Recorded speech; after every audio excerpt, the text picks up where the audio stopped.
Recording. Hey, I am Mustafa Sharif. Thank you so much for listening to Urbanistica podcast. I am an urban planner working at Landskapslaget here in Sweden. I'm in love with planning cities for people and with focus cities for kids. And today I'm honored to have my guest to talk more about child-friendly cities. So super welcome and big welcome to the Secretary General of UNICEF Sweden, Pernilla. Hey, Hey, thank you so much. It's great to be here. I'm super honored. Thank you so much for giving your time for this podcast. With pleasure. I've been looking forward to it. Yeah, we had a big story. We supposed to meet in several events before this, but then the corona showed up. But I'm super happy to see you digitally. Likewise. How do you feel? I feel very, enthusiastic and I have a lot of energy and it's definitely needed in these days more than ever. Exactly. And I love the smile on your face. It gives so much hope and looking forward this episode. Great. Let's go. Let's start. So we start with you. You are our storyteller. How would you like to present yourself and what are you passionate about? I'm very passionate about giving every human being, and now especially every child, to become their best, to have every child develop to their full potential. I mean, what a wonderful world we would have if every child had that right. True, true. I completely agree with you. And how would you like to introduce yourself? Well, since I was at university, I have been very engaged in solidarity issues, in equal opportunities issues, and also in sustainable development. I started my career within the European Commission in Brussels, where I worked on development cooperation, but also on climate change and environment policies. And I think to work for children brings everything together, the human rights and the rights for the planet.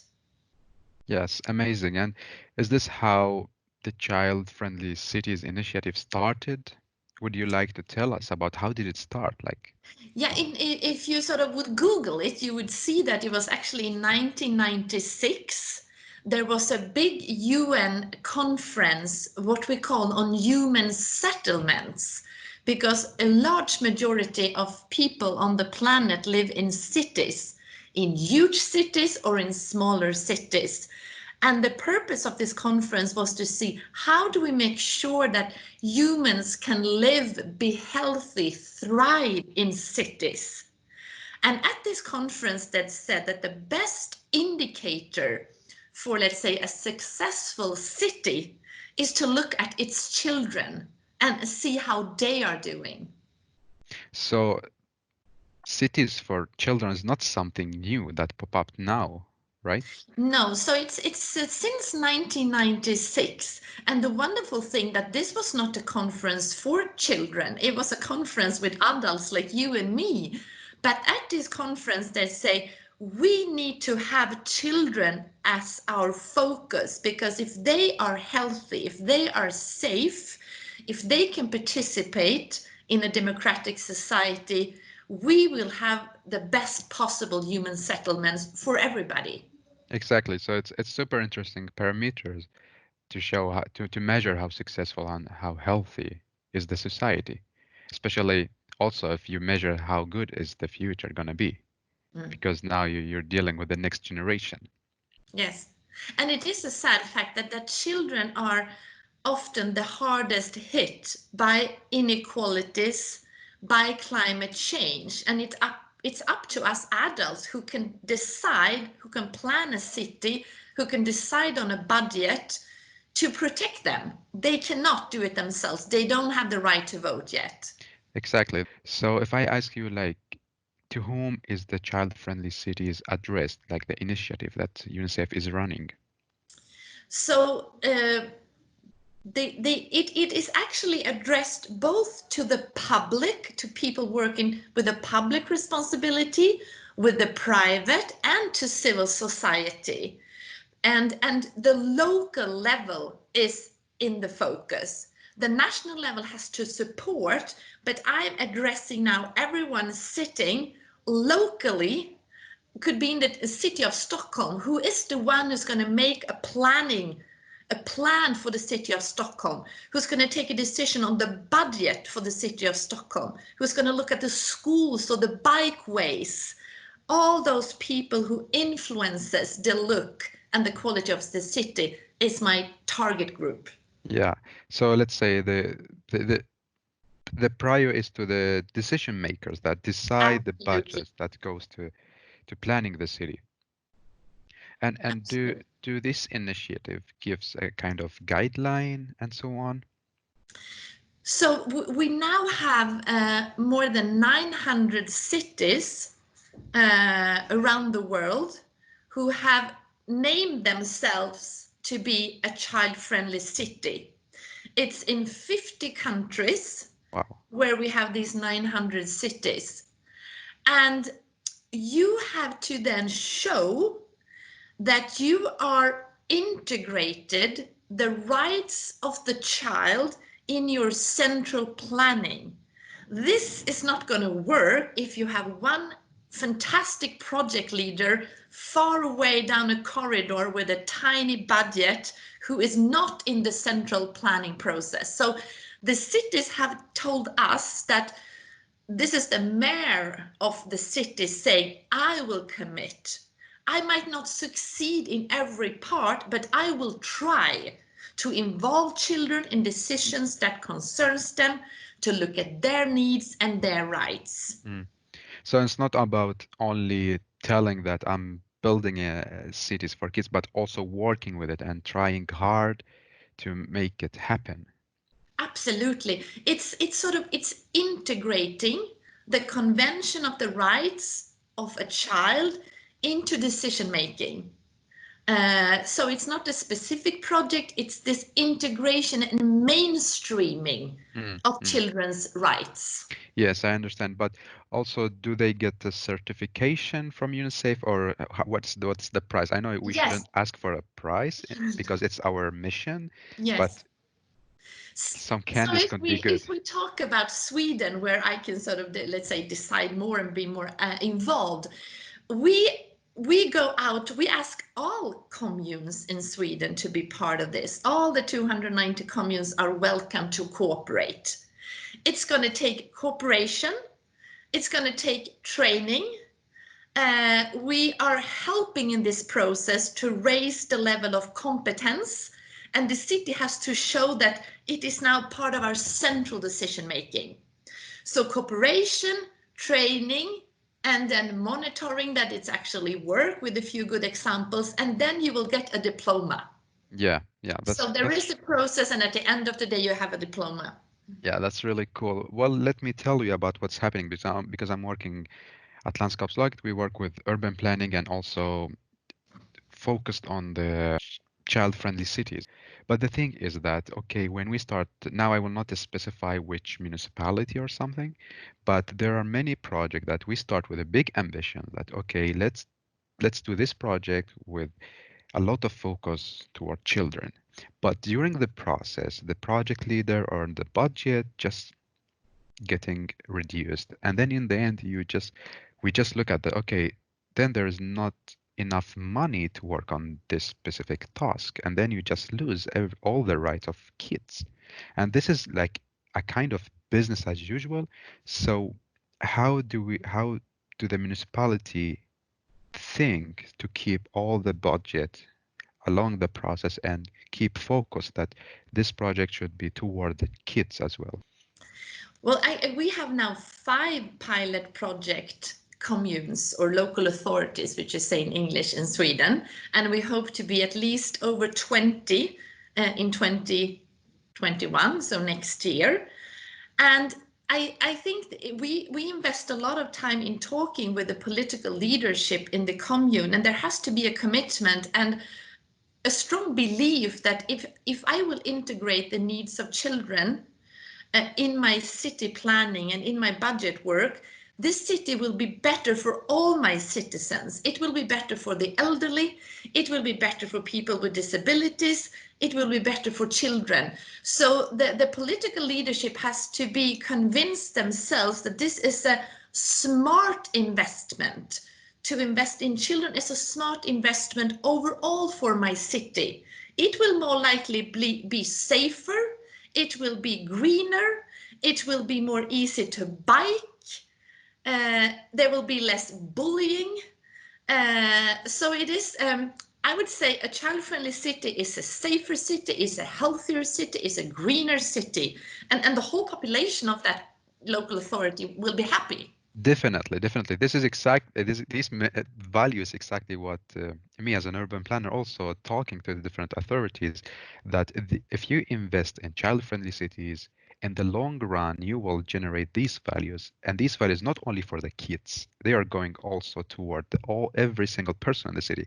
And tell me who will not love to be in a green park or bike on a wide bike line or just cross a street without being scared to be hit by a car.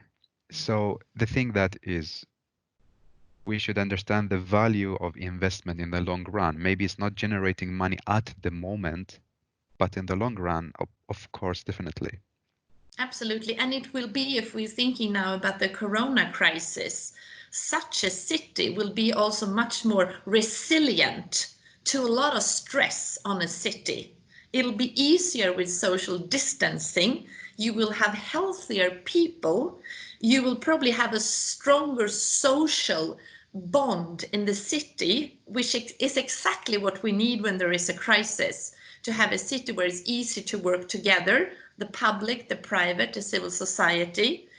And I think a child-friendly city is also a city that has learned how to involve citizens in decisions that you will take. And therefore you will have ownership. You will have less, I'm sure, bus stops that's been smashed, or you will have less littering, less problems in your city. So you can start cutting down on police and other things. Exactly. Talking about this topic, I had an episode with Nidhi Gulati from USA talking about if you involve people in the project, this will be their story and they will take care of it. And you will never have this kind of bullying or smashing or even like imagine you creating your own space. Of course you will take care of it. But the thing that again, it's need a mindset. I think it is very much a mindset. But I think that now, if I was the mayor of a city, I have two important documents on my desk right now. It's the Convention on the Rights of the Child, which has also become law in Sweden, 1st of January. And I have Agenda 2030, where I'm in now in the decade of action. And locally, we have to put down these two global documents to the local level. And there I have all the guidance, all the goals, all the motivation I need. Yeah. Uh, But tell me now, the thing that with Agenda 2030, everyone telling is too big, too broad, it's a globally. And the challenge is how to redo it so it fits locally. So what is your advice to all the municipalities to put these two documents together and fit it locally? I mean, I think it's, and UNICEF, of course, is always ready to support and have a dialogue here. But let's say if you take the 17 goals and you say, I'm going to put a priority actually on children and young people in my commune. There are some goals that are going to be more important for children and young people. Let's say the article to end all forms of violence, or to live in a healthy environment, or equal opportunities between boys and girls in how you invest in boys sports or girls sports. So let's take 3 of the Agenda 2030 goals and take them down to your local level. And what does it mean for us? And Agenda 2030 says it. We know that you as a mayor are not going to fix this yourself, or head of a big building company. It's together in a partnership that you will solve it. So call to a meeting with all the local partners and say, I'm thinking about these goals to make them local. How does our action plan looks like? What can you do, you do, you do? So you have to own it and make it local. And I know that children are going to help you if you just let them into the room. They're going to have great ideas. Yes. Now I got a kind of goosebumps now when you talked about children's and the idea, because believe me, every single time I did a dialogue like about urban planning project with the kids, they coming with so wonderful ideas. Believe me, and I will be like, really, you're just 6 years old, you're just 7 years old. They are so creative. I'm totally agree with you, but again, it's need a mindset that believe in co-collaboration. Do you think it's hard to get this mindset?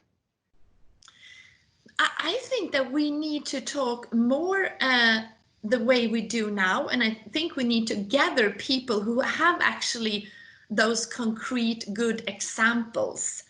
We developed a report, or let's say a toolbox at UNICEF global level on city planning. The architects, the city planners, the construction companies, the communes who were involved in this, they were so enthusiastic and got so many good ideas from knowing that this is happening in another city and it works. I think we have to take this reasoning down to very concrete co-creation workshops with practitioners who are going to tell you it's not so complicated, focus on this and this and that, and you're going to have a result. So bring these different people like you, like myself, like others together and give them a local problem to solve. Exactly, and this is what we try to do, but unfortunately, we couldn't make it because of the COVID-19. We're supposed to meet them big event, Yes. but hopefully after the summer when things getting better. Because there is a lot of concrete recommendations. There Yes, is yes. toolboxes and handbooks. But I would like to say again that the local authorities, let's say, it's a democratic process. We have elected people who have the responsible now to deliver a sustainable, child-friendly cities to us. And we have to also put pressure on them to ask questions and to facilitate, because at the end of the day, they are the one who are doing upphandling. What do you say in English? Public procurement. So they are the ones who put the demands on companies when they say, I want to build a new neighborhood here. The decision makers have to specify there has to be spaces for kids to exercise. It has to be safe. It has to be green, because sometimes I feel we have super engaged entrepreneurs, but the communes didn't order that. They ordered something else. Exactly, So this exactly. dialogue is very important. Yeah. And do you believe that decision makers now paying more attention like to solve the climate crisis and not focusing on other stuff like child-friendly cities? Like now we see in the vision documents from the municipalities, let's build a sustainable city, but this is more focused on the climate, Mm. not really on the social aspect. Mm. I mean, we have to educate people there, because if it's sustainable, it's a pillar of green and it's a pillar of social.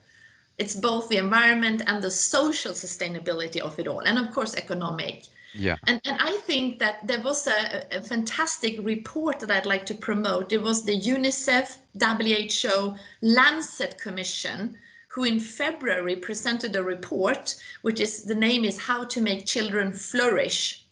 And it makes a very strong link between the investments that we do right now for green cities, for climate friendly cities. If you just tweak that perhaps a little bit, you're going to have this added value of the child flourishment, because it's so interlinked. A Yeah. child can only flourish in a healthy green city. Yeah, and the thing is not complicated and difficult. No. Well, now we are in the COVID-19 situation, and of course, it's part of our story and our talk now. So, how does this affect children in the cities, the COVID-19? It has huge effect on children's. I mean, we have all heard that children are not a, let's say, main target for the virus. The virus is more effective, unfortunately, than on the elderly.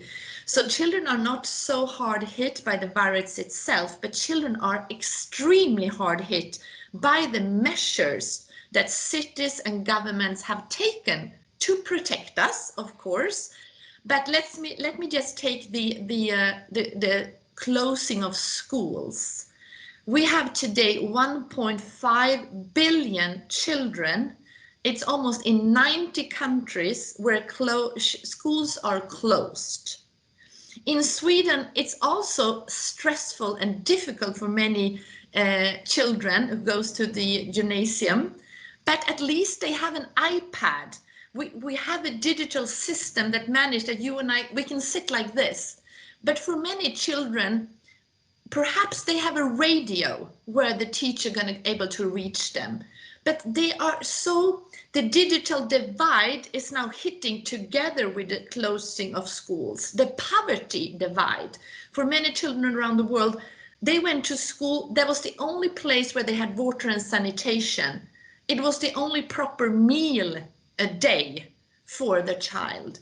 So of course, closing the schools have enormous effect on children right now and also for their learning. We know that a lot of children in poor countries, especially girls, they might never come back to school when they reopen. So the effects are enormous, and we have to invest now to be sure that the learning continues, Yeah, that they continue to get food, that they continue to get somewhere to wash their hands. And we exactly. are working with this now, of course. Yeah, I'm very happy when I read the different posts on your LinkedIn and see the different project that UNICEF is running. First, I have a question: whose responsibility to take care of the kids? Is it the family, the teacher, or the municipality, or UNICEF? I mean, like we say, it takes a village to raise a child. If you look at the Convention on the Right of a Child, it's the state is responsible for children's rights. But in order for children's rights to become a reality, it is of course the parents play a key role. Every adult around a child, it could be the football trainer, it could be the neighbor, all the adults around the child, the local politicians, the national politicians, and then thank God then to UN agencies, civil society, who can be there now and support. Yeah, and tell me more about how UNICEF is helping the kids in different countries. So I mean, we first, of course, we have to focus on saving lives. We have a lot of children who still die before the age of 5 of diseases that you and me, our parents took us to a healthcare center and we got vaccinated against them. We don't die of measles. A lot of children in the world do not get that vaccination. And also now in the COVID-19 crisis, a lot of the general healthcare reforms are also being put at a hold. But so we have to make sure that children survive with nutrition, with vaccinations, with healthcare, with clean water. Washing hands is always important, and Yes. many children and die because of the lack of sanitation. And then it is, of course, the whole social protection system. Let's say the social part of sustainable development, that if I am a single mother, I lost my job, I have 5 children, I need help for my children to survive. There has to be social protection for vulnerable families Mm. to keep their children alive, keep them with food and clothes and school. So UNICEF is also very strong in talking to governments and helping governments also financially to put social protection system in place. It's Mm. key. And then this general health care system in a village is perhaps 1 nurse. So what we do a practical, we have drones that goes into far away villages. We have contact with the nurse. She gets trained. She will inject the vaccinations, and then the drone will go back empty. Wow, wow, So that's it's, amazing.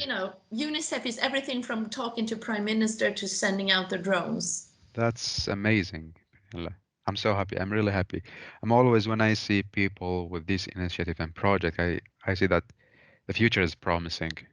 Well, it's a big thank from me as an urban planner and as an individual in the society to all the UNICEF team that working hard to make kids stay alive. Thank you. And we need everybody's support. The whole of society have to step up. And if you look at the Agenda 2030 and the enormous needs we have globally, I mean, we do have the capital, but the capital is not invested here. It is not a money problem, but we have to get the money to the kids. And thanks Exactly. to our world parents, I mean, these are normal people like you and me, that we save lives. So we need the individuals, we need the companies, civil society to help us. Yeah, you just brought a memory back to me talking about the money. Once I met a landowner, very powerful and rich, and I asked him why there's not big investment in a good buildings or plannings, and he told me there is a money, but or we don't have, we are not in touch with the right people. The money is not the issue at all. No, I think the education, the training, and I would think one, let's say, quick fix would be to become much more better at involving the children, like you said before. That is, I think, the quickest change. If you think, look at Fridays for Future, when young people step up, they have the competence, they have the energy. What they lack is the power of decision making. But if we team up with children, there is nothing we can solve. Exactly, exactly. And yes, I really miss the Friday for Future. Every Friday I was there like having lunch with them. Yes, as again, the future is super promising. Yeah, and there is such a strong link between children's rights and climate. I mean, Yes. yeah, Tell me about the different paragraphs in the children right to the children's. Like, how can we read about them and how should we actually read about them? I think there is actually a lot of good information. You can go into UNICEF Sweden's web page. There's also a lot of free material that we distribute to schools. It's on the computer if you just Google. But I think there are some key principles in the convention that we should always bear in mind, because there are many articles. But the key thing is to make children involved in decisions that concerns them. That is a very important principle. It's a right they have. Even if they can't vote, you have to involve the child in a decision that concerns that child. It could be in a divorce where you talk about where the child is going to live. It's not enough to talk to the parents. You need to talk to the child. And if you feel uncomfortable, you have to get a training, because the child has the right to a good dialogue. Not ask about the hobbies, but really ask, how is your situation with your parents? So listen and involve the child. And then once again, back maybe to the parents, it is the best interest of the child. We have to, as adults, always look for what is the best interest of the child. Maybe we cannot always go all the way, but we need to know it.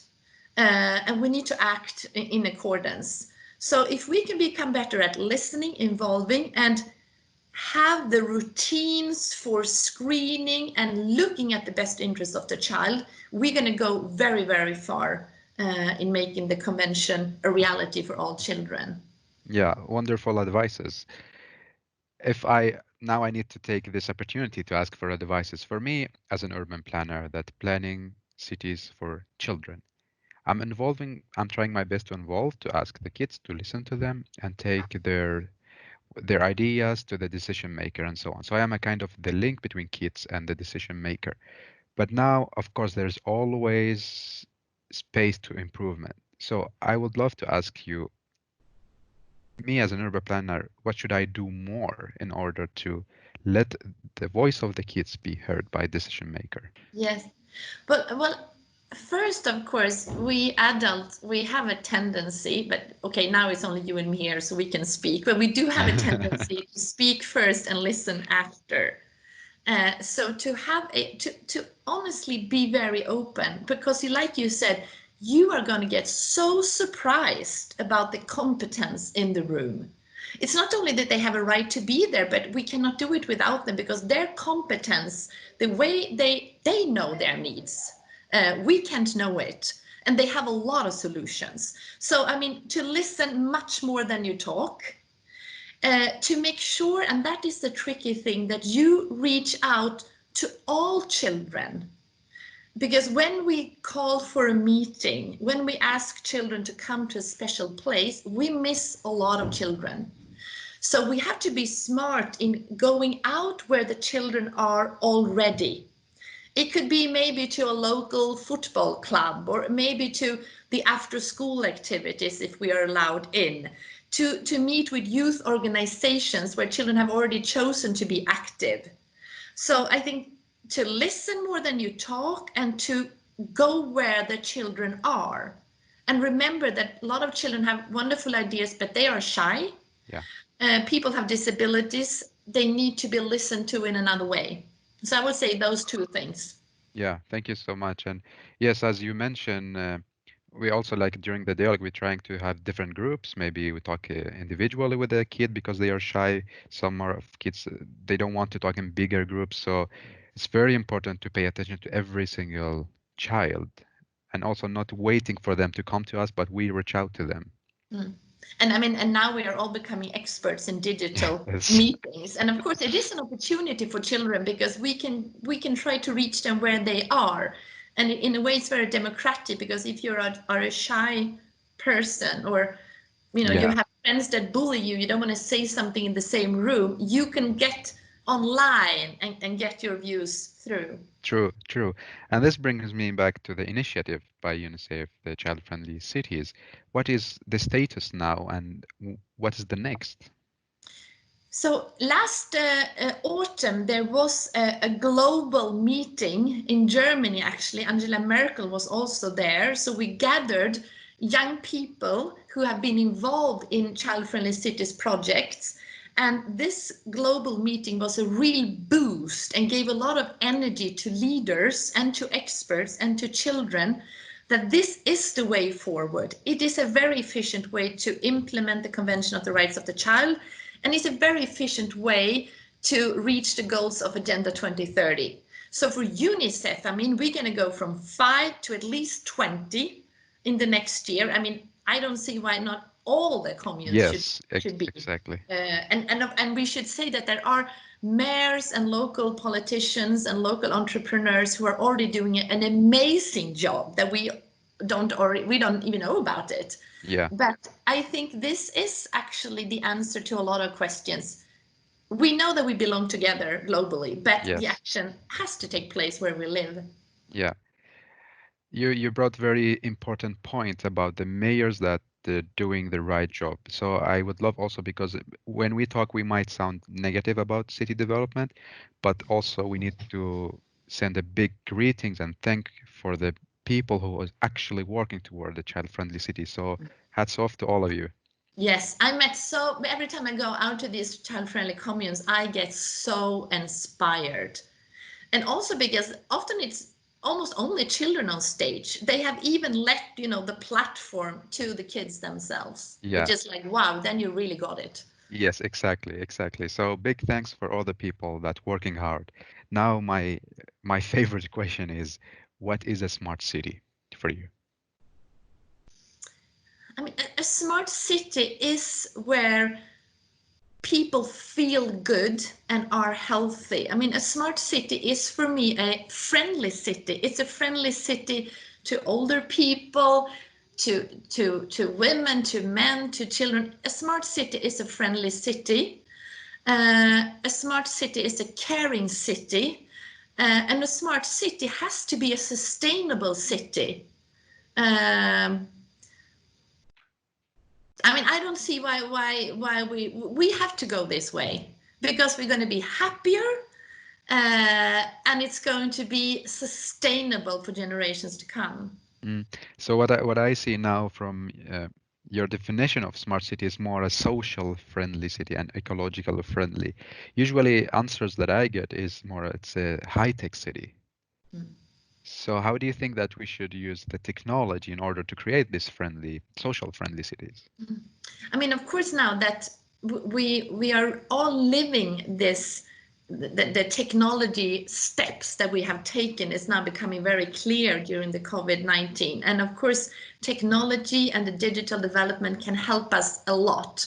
But we have also seen how people long for this physical contact, to have meeting places, not where we have to be very crowded, but spacious green Yeah. spots.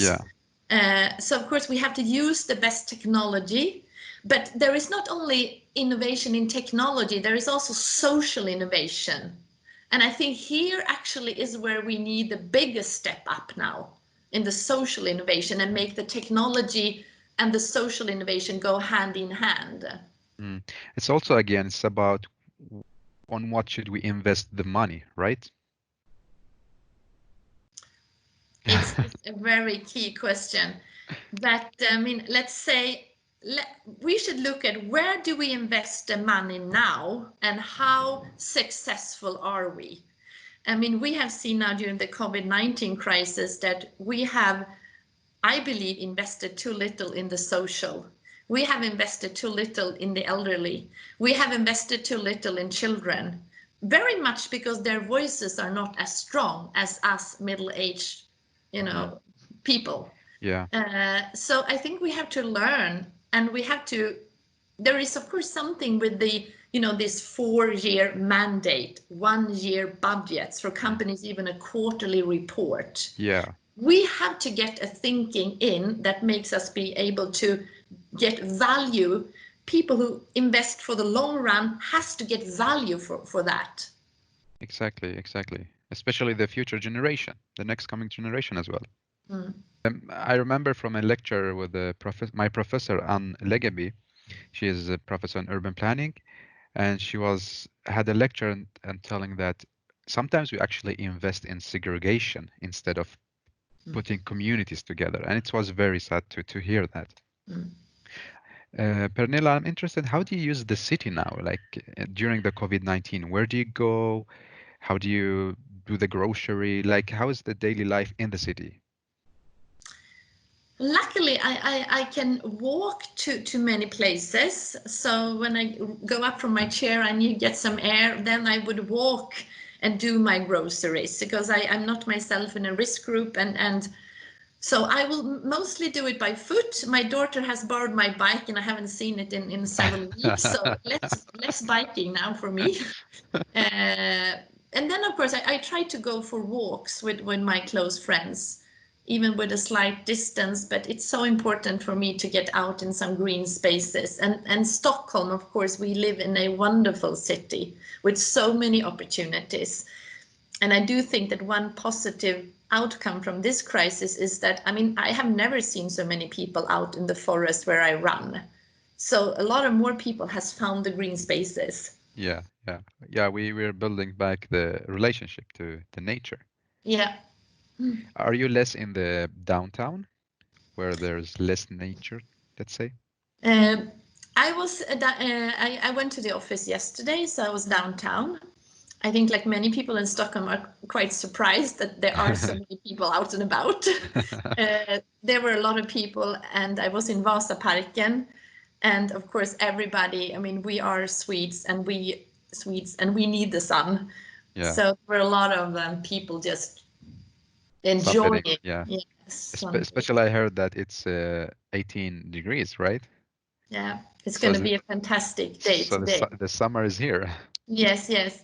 I'm thinking about just one more thing I'd like to say is that, Of I course. mean, the climate issue is a big issue, and there is a lot of investments, thankfully, going into the climate change policies and to climate friendly cities. And I think we have such an opportunity now. We know that they're going to be built like so many hundreds of thousands of new cities around the world. And while we do it now, while we do this, let's do it in a way that we solve the climate and we make it child friendly. And I agree with you, it's not so much more money we need, it's kind of a slightly different type of investment. And if you talk to the children before you do these huge investments, you're going to get it both. Green, Exactly. sustainable, social sustainable. Exactly. And to be honest, that's why I started this podcast. It's about the mindset. So I'm very thankful that you gave us of your time to inspire to change the mindset in city development because we need people like you to tell us, okay, you can do like this. It's possible. It's not that difficult. So thank you so much again. Thank you so much for inviting me. Yeah. Look forward to cooperate with you. Yes, me too. I'm honored. Well, now it's more like to finish the beautiful story. What is the next step for you? the next step for me is I'm working very much now to help children who are suffering the consequences of COVID-19 around the world. We have to keep children alive, we have to keep them healthy, and we cannot cut their learning. We have to find ways for children to continue to learn even though they cannot go to school, because we've had a good development globally on children's education. And I'm going to do everything I can together with UNICEF, the global parents, with company partners, with everybody, to not to have that curve go down. We have to get it up. Yeah. In this case, we will never flatten the curve of education. It's Never need to, flatten the yeah, curve of not education. this curve, not this curve. Absolutely. And like we said in the beginning, that every child has the right to flourish and to become the one that, he or she is supposed to be. Yes, yes, of course, of course. Well, how would you like to summarize what we talked about and your reflection in three takeaway messages to all the people who's listening to you? I think see the children around you, give them, your attention as a parent, as a football trainer, as a neighbor, like see them and give them your full attention. Put away your phone, and I'm saying this to myself as well. Give children attention and look at the long-term perspectives now. Children's rights are here and now, but we're also building a society for the future. So think long-term. Sustainability and children's rights goes hand in hand. And thirdly, let the children participate. Listen to them. Go to where they are. Don't expect them to come to your office. You have to go to where they are. So if we can fix the participatory goal, we can solve a lot of things. Yes, very powerful messages, and I'm completely sure that we together are gonna solve this. So We far, there will. are yes, yes. And now the fun part. I need three hashtags for this episode. Yes. The first one is leave no child behind. Hashtag leave no child behind. Hashtag we are one. And the Swedish one that we use when we talk about children's rights is hashtag barnrätt. Yes, yes. Thank you so much for this powerful and inspirational meeting. Thanks to you, Mustafa. Yes, and hopefully see you soon after the COVID-19 is out Yes, and we do we it. will. Yes, yes. Take care. Take care. Thank you. You too. Thank you so much for listening to Urbanistica podcast. If you have any stories that makes our city smarter and more child-friendly, please contact me. Don't forget to follow the Instagram, LinkedIn, and subscribe the YouTube channel. I am Mustafa Sharif. Have a good life.